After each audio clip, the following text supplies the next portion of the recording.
ఎదుటి వాళ్ళని అడగడానికి చాలా బాగుంటుంది. మనల్ని అడిగినప్పుడు సమాధానం చెప్పడానికే సమస్య ఉంటుంది. ఇప్పుడు యాంటీ మోడీ రేవంత్, బీజేపీ వ్యతిరేక పార్టీ కాంగ్రెస్ తరపున ముఖ్యమంత్రి కాబట్టి తప్పదు.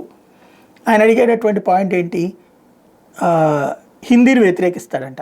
మరి హైదరాబాద్లో హిందీ బ్యాన్ చేయండి, మాట్లాడకుండా చేయండి.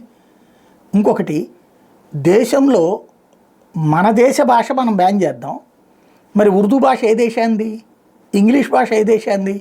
అంటే పరాయి దేశాల భాష మనకి ప్రేమ, మన దేశం భాషలో వచ్చేటప్పుడు బ్యాన్ చేద్దాం. స్టాలిన్ అన్నాడు కాబట్టి నేను అంటాను. నెంబర్ 1. నెంబర్ 2 వచ్చేటప్పటికి దక్షిణాదికి అన్యాయం జరిగిపోతుంది, లేకపోతే కనుక మేము ఎంత పన్నులు కడుతున్నాం వాళ్ళు మాకు ఇస్తుంది ఏంటి? Very good.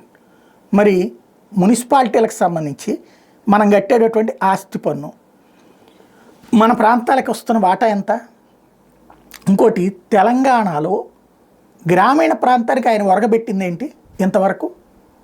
ఇప్పటికి కూడా ఏం చెప్తున్నాడు, హైదరాబాద్లో అది కట్టిస్తున్నాం ఇది కట్టిస్తున్నాం అని చెప్తున్నాడు. తెలంగాణ ప్రాంతంలోని ఆదిలాబాద్కి ఏమిచ్చారు, కరీంనగర్కి ఏమిచ్చారు, మహబూబ్ నగర్కి ఏమిచ్చారు, నిజామాబాద్కి ఏమిచ్చారు, ఖమ్మంకి ఏమిచ్చారు, నల్గొండకి ఏమిచ్చారు? హైదరాబాద్లో ఈయనేంటి, తాత ముత్తాతల నాటి నుండి అభివృద్ధి అని ఆయనే చెప్పుకొచ్చారు కదా, ఎవడొచ్చినా జరిగిపోతుందని ఆయనే చెప్పుకొచ్చారు కదా. కానీ ఈ ఫలాలు అక్కడికి అందిస్తామన్నారు కదా, ఆ ఫలం అందిందా? ఆదిలాబాద్ అభివృద్ధి చెందిందా? కరీంనగర్ ఏమన్నా ఎదిగిపోయిందా? వరంగల్ ఏమన్నా అద్భుతం అయిపోయిందా? నిజామాబాద్ గొప్పదైపోయిందా? మహబూబ్ నగర్ మహాశక్తివంతమైందా? మరి ఆయా ప్రజలు కూడా పన్నులు కడుతున్నారుగా, ఆ ప్రజల పన్నులన్నీ తీసుకొచ్చేసి మీరు జీతాల కింద ఇచ్చుకుంటున్నారు, లేకపోతే హైదరాబాద్కి ఎందుకు తీసుకుపోతున్నారు? ఇది ఆలోచించాలి కదా. అప్పుడు ఆ రివోల్ట్ వస్తే ఏం చేస్తారు?